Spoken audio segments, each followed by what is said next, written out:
Let's talk about, some of the latest styles and trends in kitchens right now. Yeah. I mean, the biggest thing is how long does it take? I mean, that is very demanding. That's what customers really want. Yes. So, we have the 8-week kitchen that we pride ourselves on.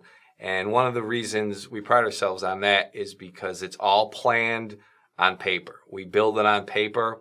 We use colored renderings. We pick out the door samples, the solid surface countertops, floor plans. So we spend a lot of time in the planning process. Right. And that really makes it interesting because we can change things on paper much more quickly and efficiently than put up the wall and take it down. So in the process with the designer and the homeowner, and sometimes they even have family input. Mothers, mother-in-laws, which are great. We get a good variety of opinions. So build it on paper.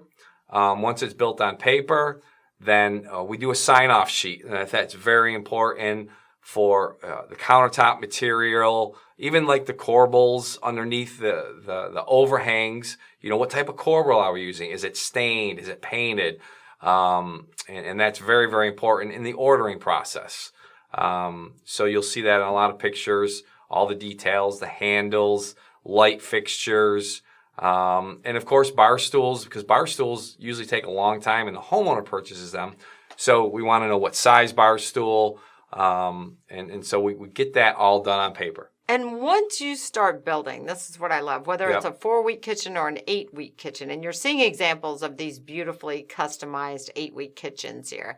But whether it's one or the other, the whole idea is plan it all. And then once you start that construction, it just goes, right? And with the schedule, what we pride ourselves on also is we email the client by the end of the business day on Friday for the following week. So they have a schedule every single week. Now, we do schedule it from start to finish, but things do change. So we want to give them notice for the following week. Mechanical rough-in, inspections, drywall, etc. So by the end of the business day, they're looking for the email.